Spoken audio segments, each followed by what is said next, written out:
You wake up early, you commute, you deal with meetings that could have been emails, you come home tired, and every month you do the responsible thing, you save. Not flashy, not dramatic, just consistent. Maybe you skipped vacations.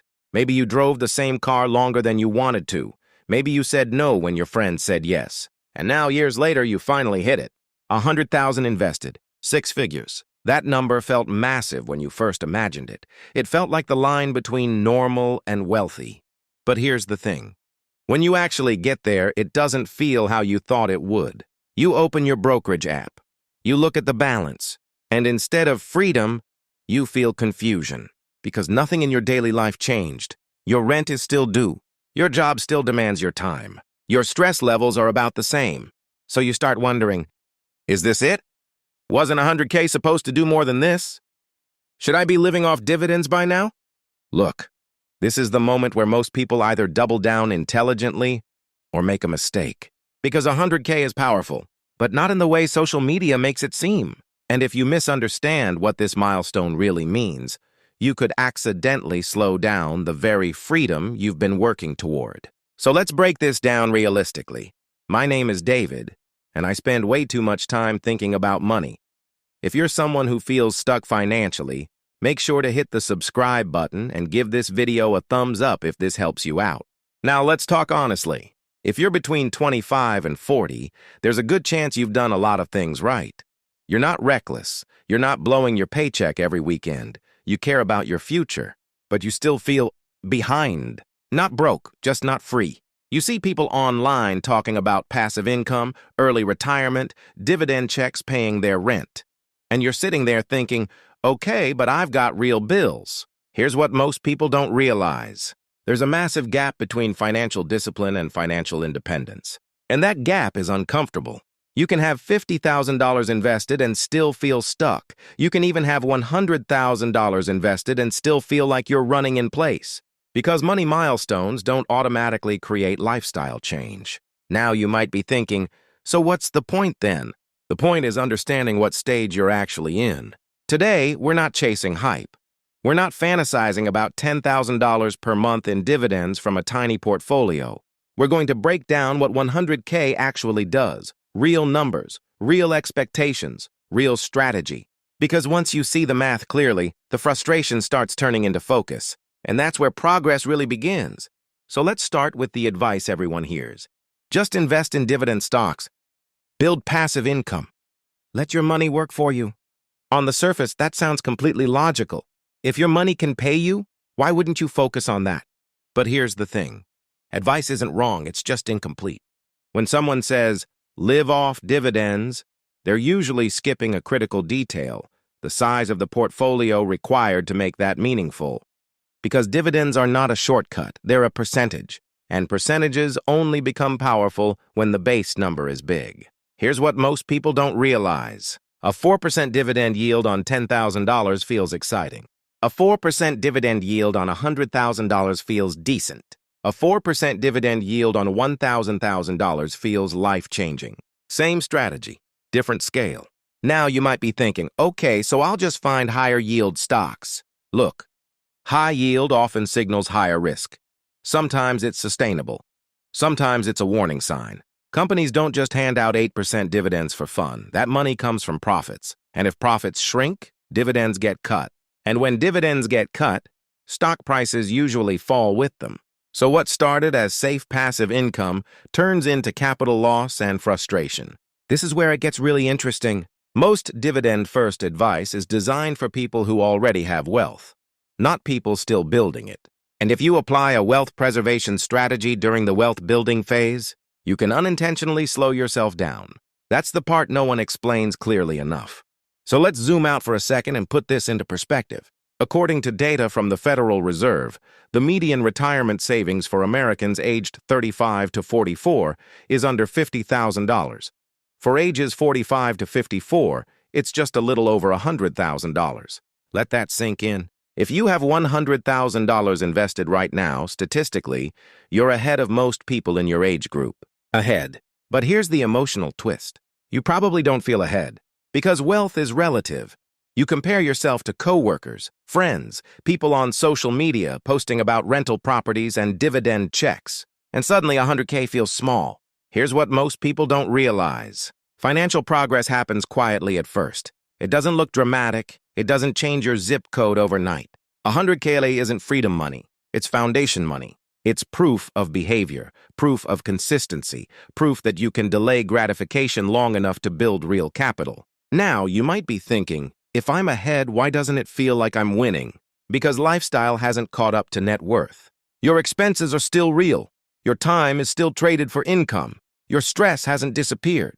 And that's normal. This stage is the awkward middle. Not broke, not financially independent, just building. And understanding that positioning changes everything, because once you realize 100K is a launch pad, not the finish line, you stop being disappointed by it and start thinking strategically about what it can become. All right, let's take emotion out of it and just look at the numbers. Let's say you invest your entire $100,000 into a broad market index fund. Something simple, diversified, low cost, historically consistent. Most broad U.S. market funds yield around 1.3% to 1.6% in dividends annually. Let's round it to 1.5% to keep the math clean. Here's the thing. 1.5% of $100,000 is $1,500 per year. That's it. Break that down further. $1,500 divided by 12 months is $125 per month. Divide that by 30 days and you're looking at about $4 per day. $4. That's a coffee, maybe. Now you might be thinking, wait, that's all? Yes, that's all. And this is where reality hits. 6 figures invested sounds powerful, but dividend yield is just a percentage. And small percentages on medium-sized portfolios don't create massive income. Look, this doesn't mean dividends are bad. It means expectations are often disconnected from math. Because when people hear passive income, they imagine bills being covered. They imagine replacing their job. But $125 per month doesn't replace anything significant. What it does do is signal something more important. It signals that your money is now working, even if it's quietly. And this is where it gets really interesting. If you reinvest that $1,500 instead of spending it, you're adding fuel to compounding. Small at first, almost invisible. But compounding doesn't impress you in year 1. It shocks you in year 15. The problem? Most people quit in year 3 because the early numbers feel underwhelming. And that's not a math problem. That's a patience problem. Now you might be thinking, okay, David, 1.5% is boring. I'll just invest in higher dividend stocks. Fair. So let's run that scenario. Let's say you build a portfolio yielding 4%. That's $4,000 per year on $100,000. About $333 per month. Now we're talking, right? That feels more meaningful. It could cover utilities. Maybe a car payment. It's tangible. But here's the thing. Yield doesn't exist in a vacuum. If a stock is paying 4%, 5%, sometimes even 7%, there's a reason. Either the company is extremely stable and mature, or the market is pricing in risk. And this is where it gets really interesting. Sometimes high yield isn't a reward. It's a warning. If a company's stock price drops, the yield automatically rises, because yield is calculated as dividend divided by price. So if a company used to trade at $100 and paid $4 per year, that's 4%. But if the stock falls to $50 and still pays $4, now it's an 8% yield. Did the company suddenly become generous? Or did the market lose confidence? Look, dividends can be cut, and when they're cut, stock prices often drop even further. So chasing higher yield too early can expose you to concentration risk, slower growth sectors, and companies under pressure. This doesn't mean high-yield investing is bad. It means it requires deeper analysis and higher risk tolerance, because a 4% dividend looks good, until your portfolio drops 20%. And then you realize yield doesn't protect you from volatility. Understanding that distinction is critical before you build your entire strategy around income. This is where we need to zoom out and talk about something most investors misunderstand. Total return. Because here's the thing. Dividends are only one piece of the equation. If you obsess over yield but ignore growth, you're looking at the scoreboard and only counting one stat. Total return, so dividends, price appreciation. That's it. If you own a stock that pays a 4% dividend but the share price goes nowhere for 10 years, your return is basically 4% annually, assuming the dividend doesn't get cut. But if you own a broad market fund that yields 1.5% and grows 7% per year in price, your total return is 8.5%. Now let's apply that difference to $100,000 over 20 years. At 4% annually, you end up with about $219,000. At 8%, you're closer to $466,000. That's more than double. Same starting capital, different focus. Now, you might be thinking, but I like seeing cash hit my account. Of course you do, we all do. It feels productive, it feels safe, it feels like proof. But here's what most people don't realize. Dividends are not extra money.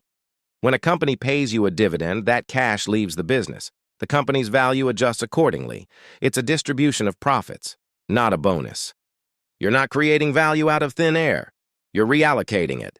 Look, dividends have their place. But when you're still building wealth, obsessing over yield instead of total return can quietly slow your compounding. And compounding is the real engine, not the dividend notification. Once you understand that shift, your strategy becomes clearer. You stop asking, how much can this pay me today? And start asking, how big can this become tomorrow? Now let's talk about something more important than yield. Psychology. Because most financial decisions aren't math problems. They're emotional reactions dressed up as logic. Here's the thing. Humans hate losing money more than we enjoy gaining it. Behavioral economists call this loss aversion. The pain of losing $10,000 feels roughly twice as intense as the pleasure of gaining $10,000. So when the market drops 20%, it doesn't feel normal. It feels catastrophic, even though historically, downturns are part of the process. Now layer dividends on top of that.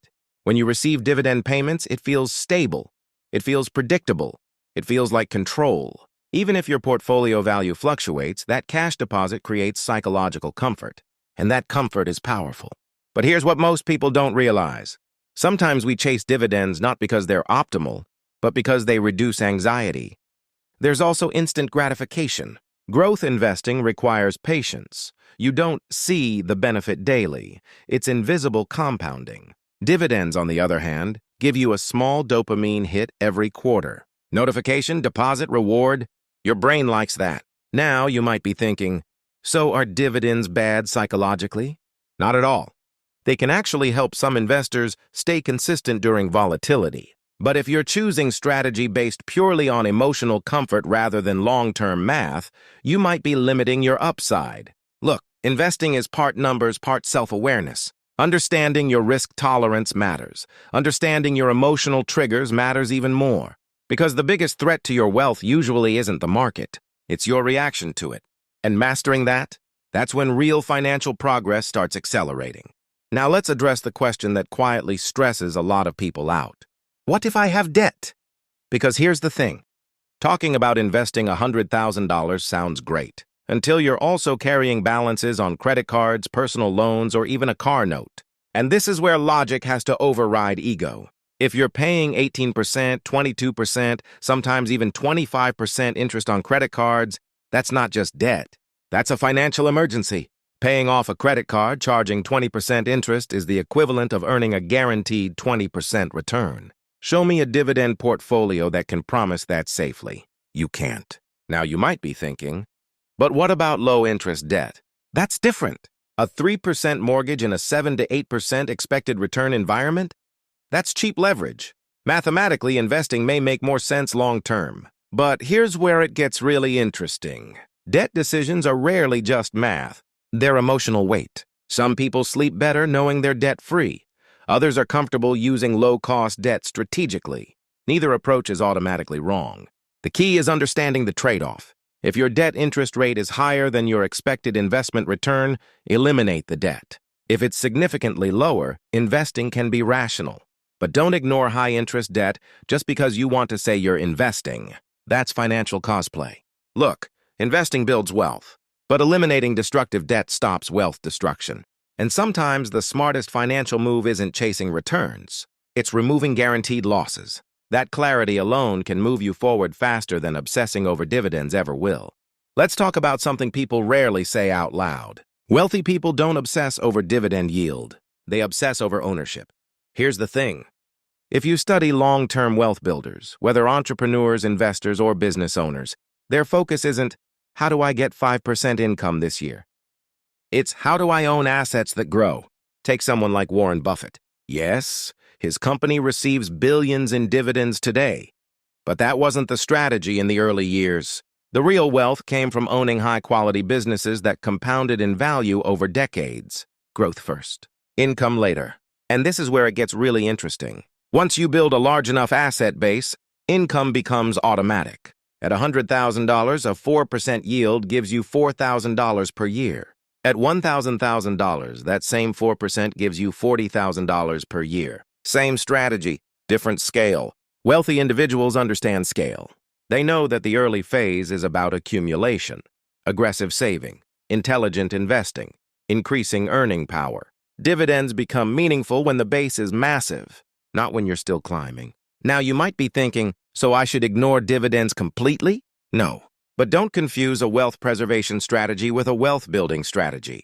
In the accumulation phase, growth and reinvestment are your allies. In the preservation phase, income and stability matter more.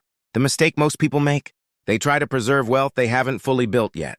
And that slows down the compounding engine that could have taken them much further. Understanding which phase you're in changes everything. All right, let's make this painfully clear with a long-term comparison. Two people, same starting point. Both have $100,000. Person A says, I want income now. They build a conservative dividend portfolio averaging 4% total annual growth after everything. Price movement and reinvested dividends combined. Person B says, I want growth first. They invest in a diversified index portfolio averaging 8% annually over time. Now let's fast forward 20 years. Person A at 4% ends up with about $219,000. Person B at 8% ends up around $466,000. That's more than double. Same starting money, same 20-year patience, different focus. Here's what most people don't realize. The early years of compounding feel boring. The differences look small at first. After 5 years, the gap isn't dramatic. After 10 years, it starts widening. But somewhere between year 15 and 20, the curve bends. This is where it gets really interesting. Compounding is exponential, not linear. The growth in the final years often exceeds the growth of the early decade combined. Now imagine what happens in the next 10 years after that. At 8% for 30 years, that $100,000 becomes over $1 million. That's when dividends actually become life-changing. Not because yield changed, but because the base did. The hidden insight? Income is a function of capital size. If you focus on growing the capital aggressively and intelligently in your early phase, income later becomes effortless. If you focus on squeezing income too early, you might cap your future. That trade-off is subtle, but it's powerful. So let's bring this back to you. If you have $100,000 invested, or you're on your way there, what should you actually do? First, eliminate high-interest debt. Anything above 7 to 8% is quietly compounding against you. That's not just a liability, that's reverse investing. Second, protect yourself. Build a 3 to 6 month emergency fund. Not because it earns high returns, but because stability increases your ability to stay invested during chaos. Third, simplify. Low-cost, diversified index funds. Automatic reinvestment. Consistency over cleverness. Look, complexity feels sophisticated, but simplicity scales better. Fourth, and this is the one most people ignore, increase your earning power. Your portfolio growth in your 20s and 30s is driven more by contributions than returns. A higher income, a better skill set, a side business, those can add tens of thousands per year to investments. That dwarfs minor yield differences. Here's the thing. 100K isn't the finish line. It's proof that you can build. You're in the accumulation phase, and that phase requires patience, emotional control, and clarity. Now, you might be thinking, so when does it start feeling real? It starts feeling real when you stop chasing shortcuts and start respecting compounding. When you stop asking, how much can this pay me today? And start asking, how powerful can this become in 20 years? That shift changes everything. Because wealth isn't built by squeezing dollars out of small capital. It's built by expanding the capital itself. And once the base becomes massive, income follows naturally. Stay disciplined, stay rational, let time work. That's how you stop feeling stuck and start building something unstoppable.